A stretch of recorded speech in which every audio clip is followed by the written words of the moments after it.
Good afternoon, ladies and gentlemen, and welcome to the Fitton Centre for Creative Arts. My name is Ian Mackenzie-Thurley. I'm the Executive Director here, and it's my great pleasure to welcome you all here today and wish you a Merry Christmas and best blessings for the season. It's wonderful to have so many people here, particularly that we are hosting one of our own and our very new neighbours across the road in Municipal Brew Works. I have to say, it's always been a dream of mine for a brewery to open across the road, so I'm pretty happy about that. So you'll know if you want me on a Friday evening about 5, you'll know which office door to knock on.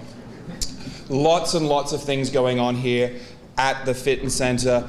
If you'd like to keep up, get onto Facebook, and you can do that now before you turn your phones off. Hop onto Facebook and like us on Facebook. That means you'll get lots of updates of what we're doing. We can get images and pictures and soon to be some small videos for you to have a look at and be updated of what's going on here in the Fitton Centre and with all our artistic partners here in Hamilton. Further to that, we're also still running our Building Community fundraising campaign. You can go online, see a fantastic movie that we put together in partnership with TV Hamilton. Talks a little about Fitton Centre and some of our partners here. We'd love for you to be involved here at the Fitton Centre. We really appreciate you voting with your feet and coming to events like this. But we really have a big organisation here to run. So any help you can give us financially, we would gratefully accept. Any introductions to people, we would gratefully accept, both as people coming through the doors and potential donors. We really work very hard here to keep this place looking immaculate and feeling fine, but it's a big challenge and we're looking to meet it. So as I said, lots happening here. We'd love for you to be involved, but we get on today. I'd like to firstly just like to thank Lauren Hancock from Northern Kentucky University, who's been playing the cello for us this morning.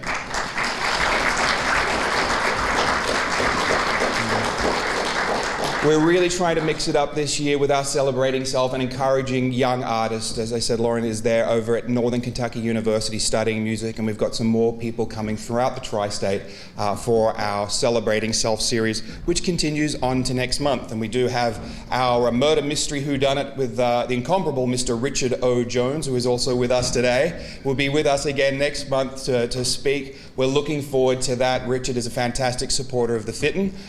Those who have seen our season brochure know exactly how much he loves us. Star of stage and screen. I'd like to shout out a huge thank you to Community First, in particular Chef Ryan for the fantastic German fare this afternoon. Thank you so much, Chef. He's up the back there. And the Hillendale communities for the beautiful desserts. I think they've been so beautiful that I don't get one. I'm looking up the back there, so those been enjoyed. So thank you very much. We really appreciate that. I love seeing that there's nothing left. That's a really fantastic sign that those tasty treats have all been gobbled up. You might see a camera over here. We can say hello to TV Hamilton and their partners. They're coming in and filming our Celebrating Self series, and that will be on our TV Hamilton station here if you have cable, but also through their YouTube channel. And we really really appreciate the support of TV Hamilton and all their partners in our partnership here at the Fitton Centre. We're looking to grow that as we go forward, but very exciting.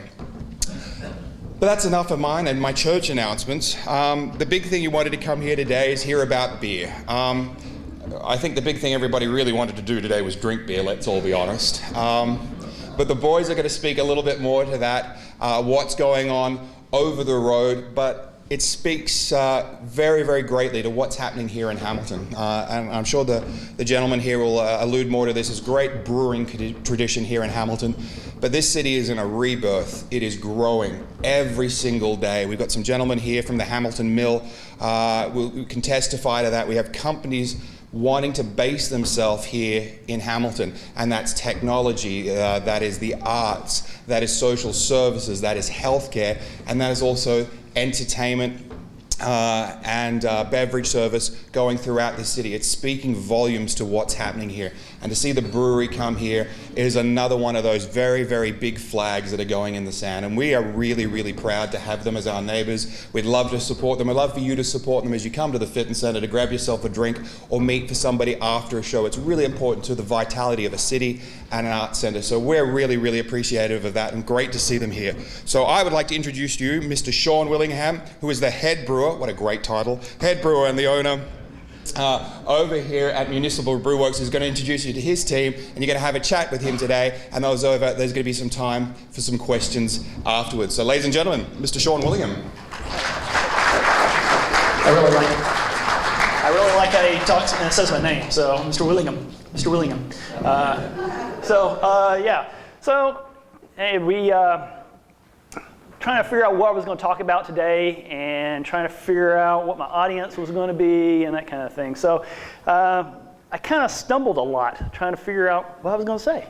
It was, do I talk about the brewery first thing? Do I need to talk about just beer itself? Or do I need to talk about the ingredients? Or, well, let's just start talking about the history a little bit, right? So, just a little thing about us. What is beer and who are we? We have our partners, our ownership over here on the right-hand side. And first thing I want to do is just introduce myself. My name is Sean Willingham. I am the head brewer owner of Municipal Brew Works.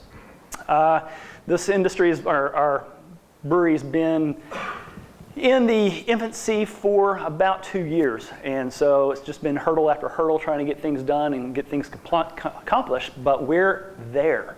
So I'm the head brewer. I've been in the beer industry for approximately about 2.5, 3 years now. I've been working with a couple local breweries down in Cincinnati.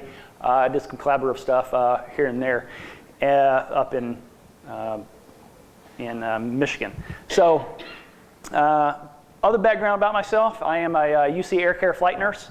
So I'm kind of transitioning into the beer side of things. So I can talk about medical, whatever you want me to talk about right now, if you want to do that. But I want to hand it over to my guys over here to introduce themselves and go from there. You got Jim Goodman. Jim Goodman, you'll hear from me later about brewing history in Hamilton, but I'm also one of the owner, founders, CEO of Municipal Brew Works. Good afternoon, I'm Mark Jackson. I'm the COO. I'm also from originally Hamilton. Went to Baden and then went to Miami. And I'm kind of the entrepreneur in this group. This would be my 4th business that I've gotten into. And the first 3 have been very successful, so I plan on making this one the next one to make this city of Hamilton very proud. Dave Fry couldn't be here today. He's our CFO. Every good company needs somebody to handle the money, so that's Dave, our guy. I am Aaron Holtz. I actually live in Wapakoneta, Ohio. My wife and I own a restaurant up there. I've been home brewing for almost 20 years. My wife bought me a Mr. Beer kit for Christmas one year, and I think she's regretted it ever since. But Sean said we've been trying this, get this finally off the ground. My hair was not gray when we actually started this project, so that's how long it's been, but we're super excited to have it. We're hoping to brew some great beer here in the next few months. Like I said, we're all, I guess, obsessed by beer. My little startings of beer myself was me and my buddy, Dusty. We threw our pots in the front yard and fired up the propane deal and did a small batch of extract beer, and we said, hot dang, this is good stuff. Our wives wouldn't taste it at all, but from that point, I got really obsessed. Now I have a small production brewery in my basement that rivals any of the nano breweries around here in the nation. So very obsessed by this. So I thought about going back to history. And beer fermentables it's been around for eons. It came from Mesopotamia. The hunter-gatherers were gathering grains, and they would place it in pots to hold off. And at some point, sometime, they had a rainstorm, or they filled it up with water or whatnot. But they came back sometime later, and it had fermented. And they went, this smells extremely nice, and it has an interesting taste to it. And then they started finding out that it kind of made them feel funny, and they liked it. So at one point, they went from hunter-gatherers to gatherers, and just did a large, that's the sense of community at that point in time. And so Mesopotamia, the Egypt, the whole Middle East area started farming for wheat. all right? So they take the wheat and they would ferment it out. So ancient hieroglyphs, this right here kept coming up, this one symbol. It's actually the symbol of beer in Mesopotamia. So I'm thinking about getting that tattooed on me somewhere. Yeah. So if anybody can do that for me, I'll need to talk to you later. But beer has been around for eons. And again, spontaneous fermentation from bread, whatnot. Now, every industry, and I can name it, every industry is related to beer. Let's think about it. So farming, they farmed the wheat, the grain, to produce beer, which they had to find another way to break up the ground. Instead of taking a hoe and breaking up the grain, they had to do some mechanical stuff to make beer, right? So every way, kind of like me as a home brewer at the time, was trying to make a better way to make this easier and to make more. So it's the same kind of concepts. I'm a medical guy. Back in the day, you had an elixir. It was alcohol. It made you feel better. And they gave it all the time. Especially in the Greek, they had Greek gods and Roman gods of alcohol. Unfortunately, I don't have them up here. But it's around. Now, let's fast forward a little bit to old modern Europe, I guess you could say.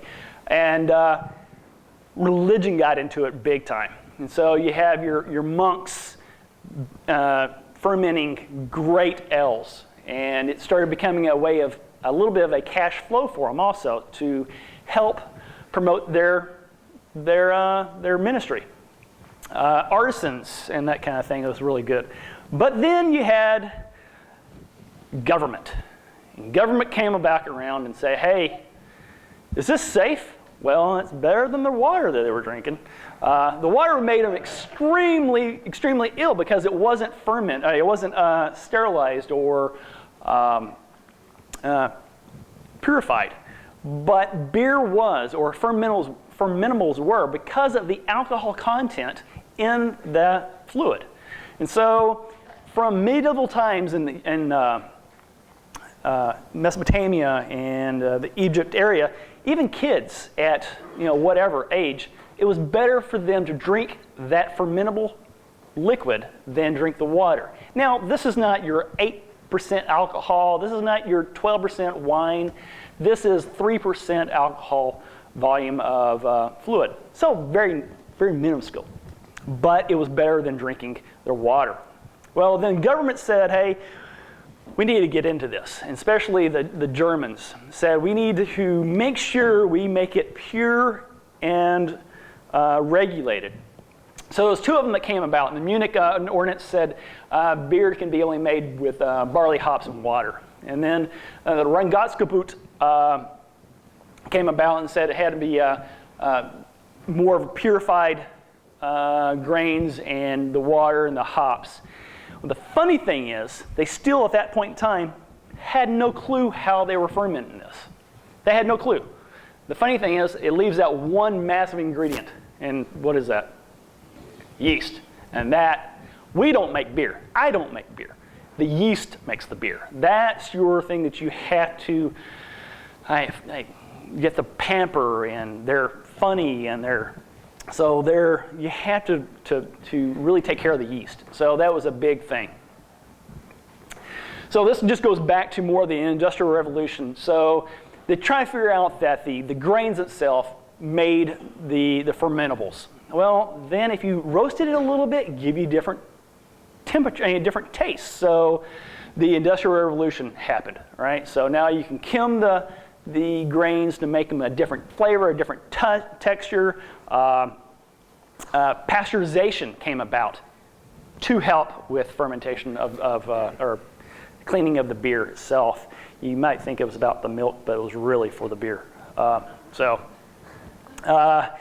Different tools came about. So measuring tools came out, hydrometers, things like that helped make the beer better. So it's been really kind of nice. Now, little historical facts in the U.S. pre-Prohibition times, there was about 4,100 breweries in existence. And it kind of slowly tapered down related to just size of industries and that kind of thing. But then we had Prohibition come about. And we have probably 3 breweries at that time that survived. And actually only 1 in the US. And it dipped down to nothing. And they were able to survive by doing elixirs. Now again, going back to the whole medicine thing, this is good for you, right? So that came about. Now, we had another upswing once that came about, and the amendment to abolish the Prohibition was we just celebrated this not too long ago, the 5th, right? So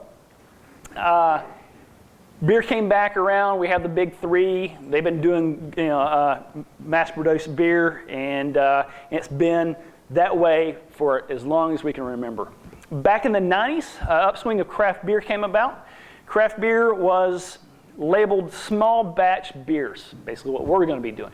Small batch beers are kind of an artisan type of thing, right? So it's a labor of love, it's back-breaking work, and we're producing different types of beers over the whole scale of styles.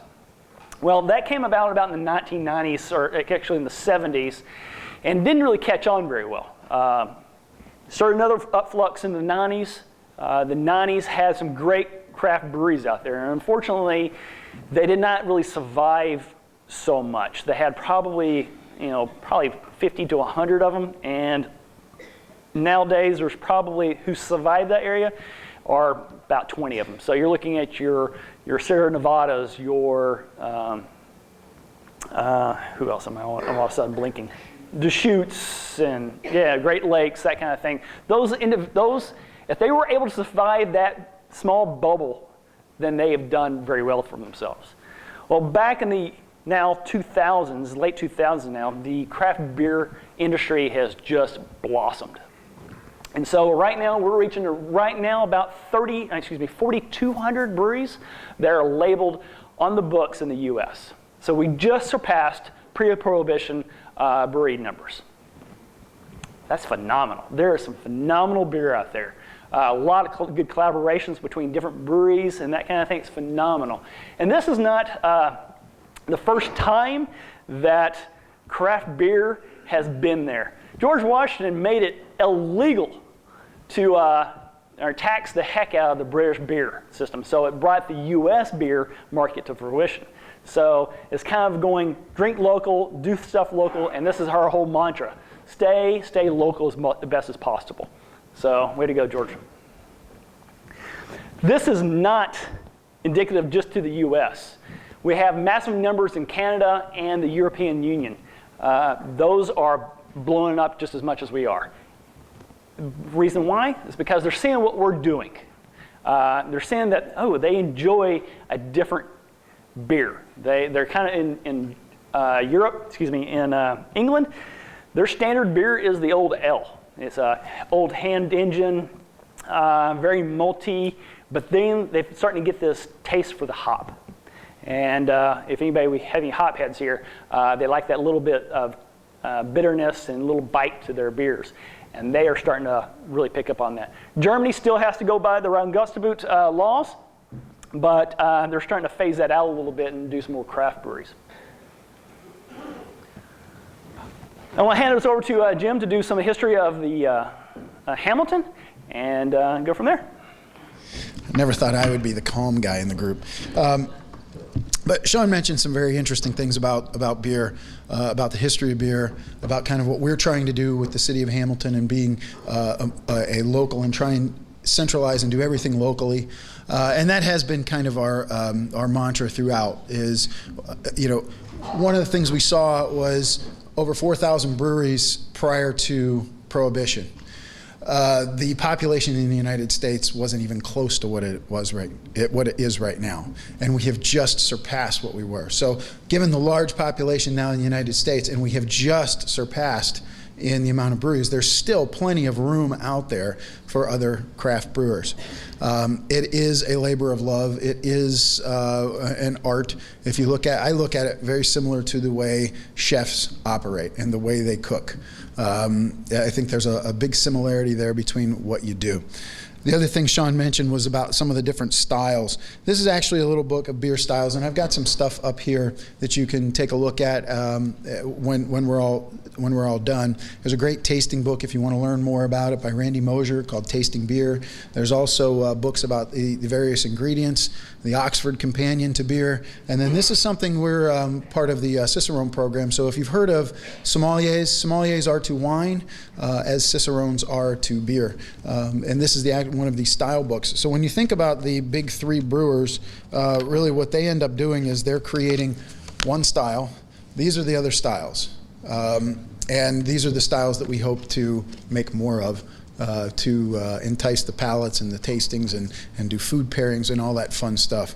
But getting back into Hamilton, Hamilton had its first commercial brewery in 1813 by a gentleman by the name of R. Birch. And this is all coming from an article back in 1990.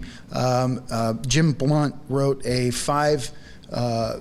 five-day piece in the Hamilton Journal commemorating the opening of the Miller Brewery in Trenton, and ran down an entire history of brewing in the Hamilton area.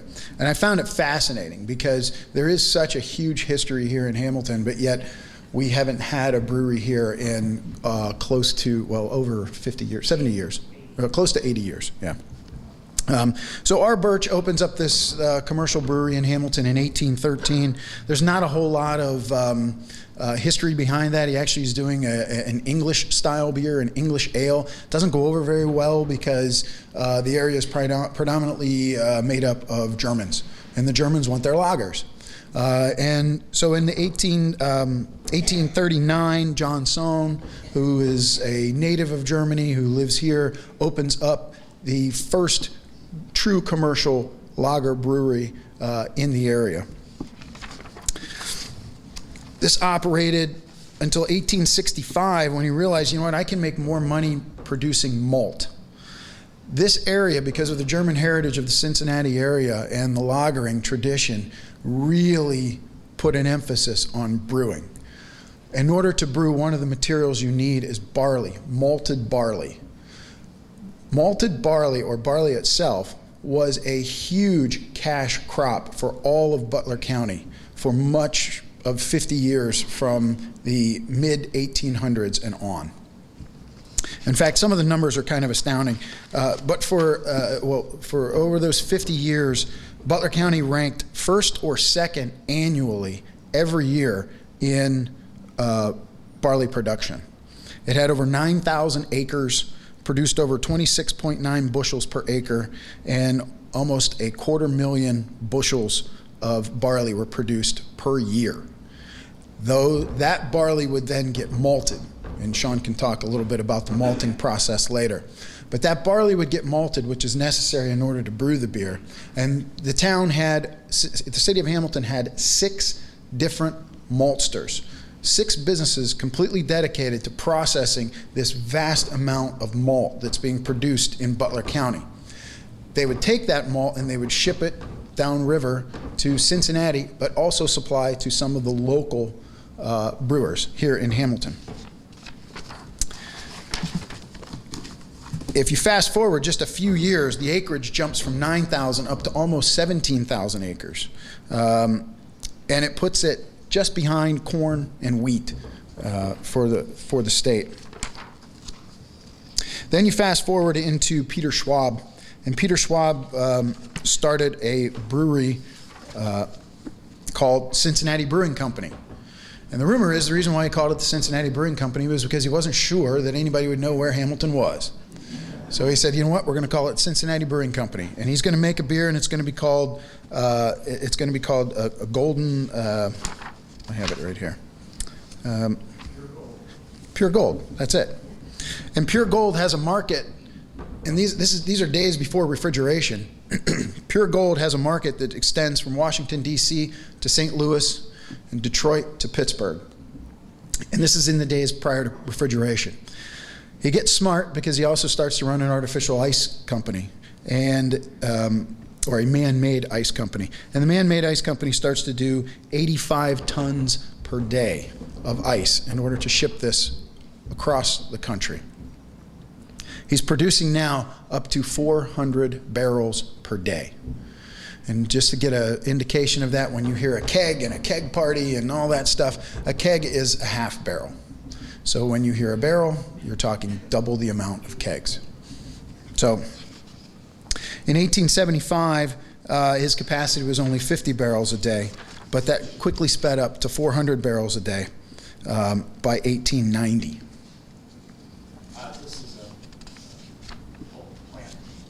This is some of the other breweries here in Hamilton. The other one around here became known in 1852 is Mason Brewery. And Mason Brewery quickly became known as Eagle Brewery because Eagle was the name of the beer that they actually produced. There's also Sebald Brewing, and you've got the old Sondheim Malt House right there on the lower right, and then you've got photos of the breweries that were here in Hamilton. So it's very important for us to pay homage to the history of brewing here in Hamilton. Like I said, we try and stay local. This doesn't happen with a lot of local help. The Hamilton Mill, Chris and Anthony are here. They've helped us out tremendously. In fact, that's where we'll be located, in the fire department section of the old municipal building. And that municipal building at one point in time used to be the hub and the center of activity here in Hamilton. It had the courthouse, it had the jail, it had the fire department, it had everything. It hasn't been used in a long time, and she needs some love, and that's what we're here to do. But you know, the fact that, and one of the reasons why we became Municipal Brew Works is because that building represents a history where that building was the center of activity in the entire county. We want to be that. We know we can be that, and we know that with the help of the local community and the help we received thus far from folks like at CDA and folks at the Hamilton Mill, we know that we can get there. So when we're open, we hope you guys stop by, say hello, say I was there and I didn't fall asleep during that one lunch, and we would greatly appreciate it. And I block the view all the time, right? So again, we're staying local. Like I said, when I was thinking about this presentation, I want to start about history, but also I want to talk about the beer, and so how the process is actually done. And so let's talk about some of the ingredients. We go back to the rules and regulations of Germany. We needed water, hops, yeast, and water, and that kind of stuff, right? So let's talk about the water here. I've been told, but I'm not sure, this is probably the best municipal water in the world. Is that right? Yeah. So that's going to be one of the big things here. We'll probably do a little, we have to treat the water a little bit in our tanks to pull out some of the sugars or starches out of the grain itself, but the water here is beautiful, absolutely beautiful. So the starches come from the grains. The hops themselves are what we use to bitter. So everybody's had a little sweet and sour sauce, right? So the grain itself is very sweet. It's almost like a really thin molasses, right? So you taste it and it's, well, wow, that's extremely sweet. So we need something to counteract that, and that's the hops. The hops will take care of that. And so we combine those two right there, and we call it wort. And I'll go through the process here in a minute. That is, it's called wort because it's not beer at the time. And yeast, we add yeast to it, and the yeast actually does the process for us. We use some clarification agents. We'll not be doing any filtering here. No filtering at all for the most part. We'll be doing clarification agents. So we'll use some kelp and some chemicals that will actually precipitate or coagulate the proteins and the little fine stuff that's in the beer itself, and drop them down, and we'll pull off all the clear stuff. So that's how we'll make it nice and clear. We'll add some spices, we'll add some fruits to our seasonal beers. So we'll kind of do that, and it's all made with blood, sweat, and a lot of love. So, what's that? Good point. We may have to filter it now. Okay. So let's talk about some of the terminology and the processes. And I don't have any of the tanks up here, but mashing is taking the grain itself, putting it in a big pot, adding water to it, and basically making a porridge. All right, so everybody's made oatmeal and that kind of thing. Well, that's basically what we're doing. All right, so we put it at a certain temperature. If we take it too low on the temperature, we get a really sweet, a really dry taste beer. If we take the temperature too high, it's a really dry beer. So it depends on how we break down the sugars themselves. And we make them long strings or short strings of sugar molecules. Sparging. Sparging is us washing that grain. So take that porridge and kind of just drain off all the water out of it, and you still have that mash in there, or that oats in there. Add a little water to it, and we wash all the sugars off. That's what sparging is. Now we boil it. Boiling does a couple things. It sterilizes that beer, and we add hops to it, which is the bottom, or actually, yeah. So we add hops to it to counteract that sweetness. Now, depending on the time we put the hops in, depends on how bitter or sweet it's going to be. All right, so, or how much of that hop aroma is going to hit you in the nose when you take that first sip. Fermenting is after we boil it, we put it in these tanks, and then that's where the yeast is added, and then at that point they go to work and do the little job, and I'll show that here in a minute.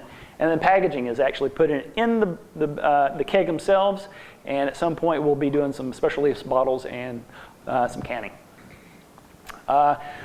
Tasting, so aroma. So everybody's had wine, tea, or some beer. It's that smell that you smell, or it hits your nose. It's either a really a grassy smell, or it's a really crisp smell, or there's some citrus smells to it too that can hit you. And it's right there before you tasted it all. The flavorings, again, you can have some great citrus taste that hits you in the back of the mouth once you taste the beer itself, or it's a nice, crisp, clean taste in the mouth. Appearance is the color. And we call them SERMs, a standard rating measurement. It's how clear, how dark or light it's going to be. So we had some tea around here. If you add a little water to it, it makes it really clear or really light. That's going to be in the low side. So if we had a Coke or something like that in that dark looking color, that's your higher numbers, right? Color has nothing to do with alcohol content. Nothing to do with alcohol content. I can make a light beer that's almost 10 to 12%, but I can make a dark beer that's about 4%. So color has nothing to do with alcohol content. Mouthfeel. Mouthfeel can do a couple things. You can have it really overly carbonated. Some beers you really want really overly carbonated. It has those bubble feelings in your mouth. Or it's lowly carbonated and it's really kind of thin. It's kind of like drinking your tea right here, okay? Or drinking kind of like water. Also, we put some oats in it and can give you some creamy taste to it. All right, so that's really kind of a creamy taste, and that's what we can do is by adding those oats in there. We can also add some other grains in the malting side, giving you kind of chocolate notes or some roasted biscuit notes. So we can play with the grains to make it taste the different ways. Strength. Again, strength is basically just alcohol level. We can play with that route. So our average beers are going to be in the range of about 5%. Probably won't go much lower than that right there. And some special release beers that we'll have will probably be up towards about 10%. State law in Ohio says we can't go any above 12. And that's probably what it's going to stay with for a long time. Down in Kentucky and I believe Indiana and some other states, they can go up to 21%, but on a beer that's extremely hard to do outside of doing some kind of adjuncts. All right, so pop quiz time. Can people tell me the difference between beer, ale, and mead? Anybody? Anybody can tell me hands except for this table? Or this table? Yeah. All right, so beer and ale are the same thing. They're interchangeable words, basically. Back in basically in the European Union, early times, ale was the word for beer. But also, ale was pretty much a non-hopped beer. It was straight beer that was boiled and basically carbonated by a hand engine, basically. So it was served warm. It's still served that way over there today and doesn't have a lot of hops to it. So, I bet y'all didn't know this. Honeymoon time was the age of giving the couple mead, which is a fermented honey, for a whole month to conceive. I'm just saying. So, no. All right. So here's the other big pop quest: the difference between an ale and a lager. Ales are top fermenting yeast. Basically, top or bottom is near here or there, but it's more, they can handle higher temperatures. So you ferment in the 65 to 75% Fahrenheit temperature range. So, and they also ferment much faster. They also give you different esters depending on the strain of yeast. Lagers, on the other hand, take a little longer to ferment your beer. It's a longer process. You can get the first fermentable part of it out in about a week and a half, but then it has to lager for about 3 weeks to about 6 weeks, and some of them are longer than that, to get your good esters out of them, and it cleans up your beer. You get a really crisp beer out of lagers, but I can do the same thing with a good ale yeast strain. So currently we'll not be doing any lagers because it takes up a long time out of a fermenter to make that beer. So I'd rather have produce some good beer ales. I can turn around and do that in 2 weeks, whereas I can get a lager out to you in 6 months. So, and this is just kind of a diagram of basically what those tanks look like. Our tanks will, when you walk in our front door, you'll see these we should have 3 big tanks, decent-sized tanks, in the front when you walk in, and they'll have these cylinder little cones on them, and they're 45 to 60 degrees. And what happens is, after time, all the yeast, and again, this is our L area, all this yeast will start to precipitate down and slide down the sides. We'll dump that off, move it into another tank, and carb it up for you. So what those curbs are for. I want to hit one thing real fast about the malting process, and I did not put that on here, unfortunately.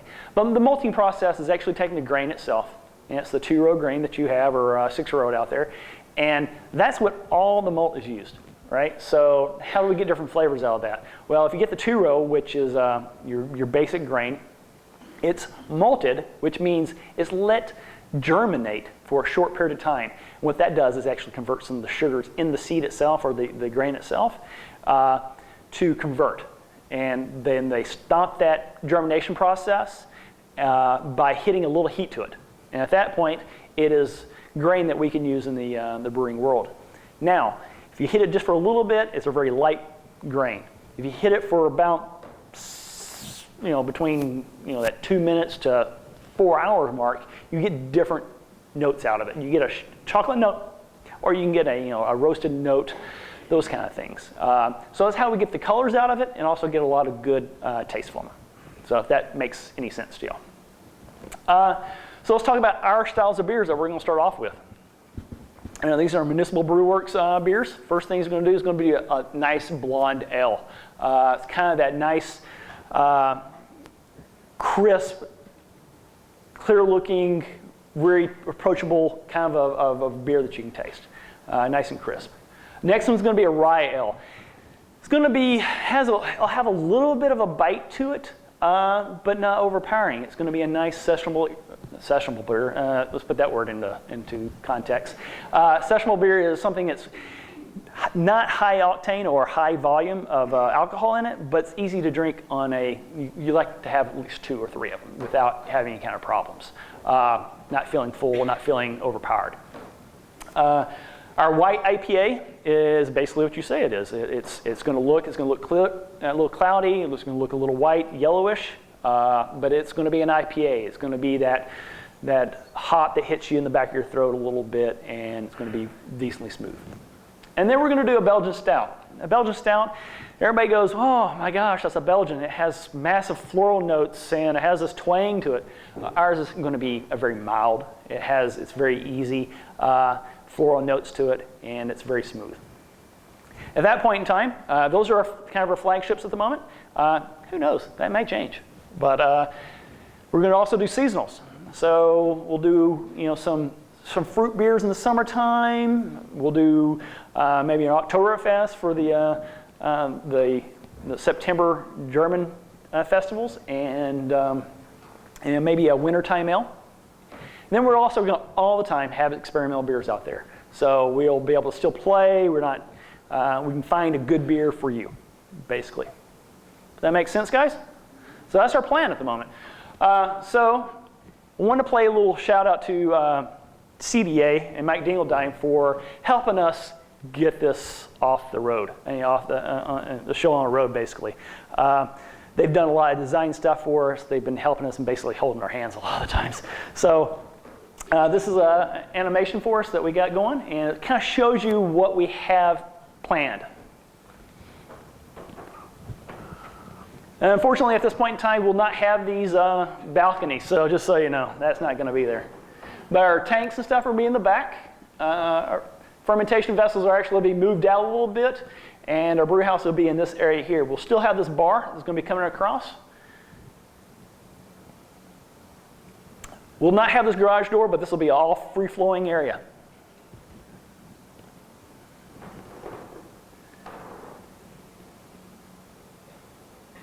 Garage doors on either side will be going up as needed, and that's how we'll be getting our grain in and out, and our beer in and out. So that's the concept. All right, so you basically be entering in over here in this front door area, kind of walking in, and you should be able to see these like three tanks like right here. So that is currently the plan. So you want to look how it is like right now. So again, this is the demo area. I think it looks very pretty myself, but. So that's that open area that we're talking about. A little fast, but our tanks will be sitting right here, and they'll be right about here is the height. Our brew house will be here, and that's women's bathrooms in there. And our cold storage will be in the back there. So small, quaint, but very usable. I actually have some other tanks on the back side over here. I'm really liking the industrial look of it right now, honestly, to tell you the truth. So I like the exposed brick. I love this right here. So if we can maybe just clean it up just a little bit to keep it safe and I don't fall. But that's where our malt and our grains are going to be placed. That's our grain holding area.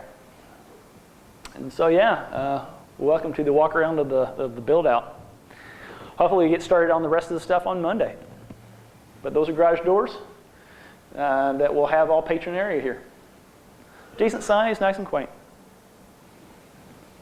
And kind of our mock-up. That's basically what we have right now. So I would like to answer questions if anybody has anything. Do you just run one of the four through, or are all four being run through the brewery at the same time? Very good question. So we can only brew one at a time. So we'll brew one beer. It takes us about 5 to 6 hours to brew one beer. At that point in time, it gets transferred into that kettle into those fermentation vessels. And at that point, it'll take about 10 to 12 days to ferment. At that point, it goes into another tank to get cleaned up and carved up and processed for packaging. Someone over here had something? Yes, Big Al. Great job, Sean. What have you been able to partner with the other local breweries and talk to their beer masters at Rhine Gas, Battery, Mount Carmel, etc.? So yes, I actually have all the brewers in the nation, in our area, and actually in the nation. We're all we collaborate all the time, and so Kevin Moorline at Taft House and Jared Hamilton from Taft House. I've brewed with them several times. Mike Dewey from Mount Carmel. We hang out. We just got back talking to Jeff at Matry. So the guys at Matry are good buddies of mine, and Steve Shaw from Cellar Dweller up there. I have done some good stuff with him. So yeah, we're a big collaborative deal, and if we have any questions, if I have a problem or whatnot, I can get on the horn in a heartbeat, and they'll answer them for me. Scott LaFollette from Blank Slate, phenomenal beer guys, phenomenal beer there. One of the best brewers in the city. I I'd just like to know, have you made any cider? So I have, because I was working with Cellar Dweller. It's up in Morrow, in Warren County. They are also a winery with Valley Vineyards. Unfortunately, we'll not be doing any ciders because that's a different license. That's actually a winery license, so we're unable to do that. But we are actually obtaining a C1A or A1A, something like that, C whatever, license. We'll be doing some, we'll have some on premise, but it won't be ours. Yeah, I was just curious, what type of distribution are we going to have? Will it just be served there? Are you going to be bottling and getting out to the restaurant? Right, so that's a very good question. The distribution side of things, we would like to keep it in-house as best as possible for right now, but we're planning on doing distribution from the whole county of Butler. We're small batch at the moment, so we'll be doing it on kegs at the beginning and then going special release bottles and then hopefully doing some packaging of cans if possible. So, Take-home growlers? oh, absolutely, absolutely. So, funny note real fast, state of Ohio, you cannot fill up stainless steel growlers. And the reason why is because back in 1800s, people would take old milk jugs or old gasoline jugs and fill up beer with them, and that was kind of ex-nayed by the government. So they wanted something to be clear, but it's also a customer thing that you were actually getting the volume that you wanted to. So those amber glasses are, that's what the reason they're all glass, and that's the reason they're around. Who else? Will you all have options of non-alcoholic beer? Non-alcoholic beer, that'll be a negative, but we could probably, we've talked about doing maybe some root beers or that kind of thing, some kind of colas. But non-alcoholic beer actually still has a little alcohol in it, so kind of a reverse process of reheating that beer after it's been produced and letting the alcohol evaporate off. And I'm gonna be honest with you, you wouldn't want to drink that.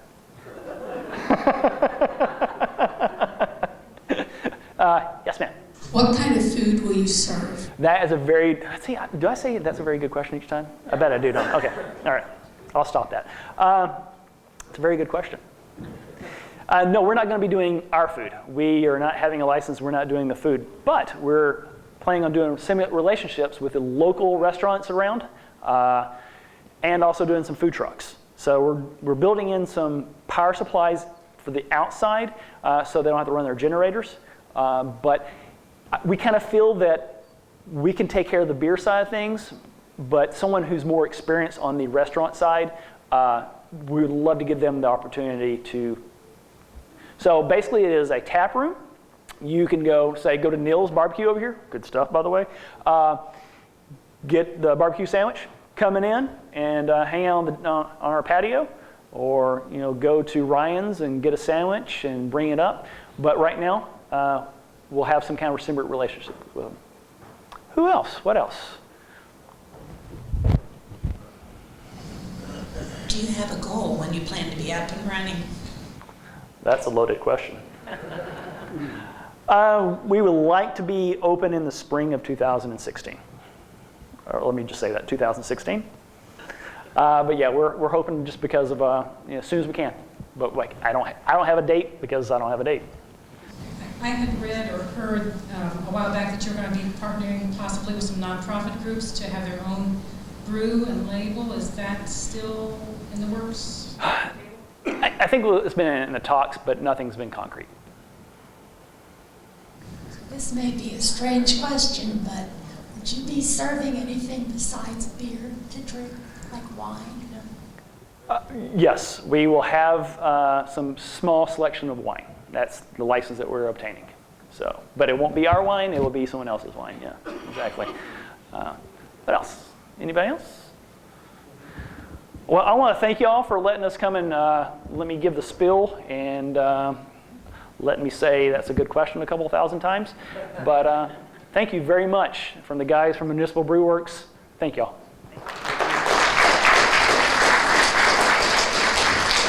Thank you very much, Sean. Gentlemen from Municipal Brew, our brand new neighbors here. We really appreciate having you in here today to come and talk about this. share some information. And I know we're all really excited about what's going on the High Street of Hamilton. There's more coming to Main Street, down in German Village. It's really an exciting place to be. Here at the Fitness Center, we're very excited to be right amongst it all. So lots going on in town. Our box office is open. Please go and say hello to Pat. Grab your tickets for the next coming months. We sold out our last 3 shows in the theater. It's a word we like saying a lot around here, but I'm advising people, get in early, grab your tickets, get your friends down to the Fitness Center. But as I said, if I don't see you through the holiday period, have a wonderful, wonderful Christmas, a happy New Year, and we'll see you here at the Fitness Center very soon. Thank you very much.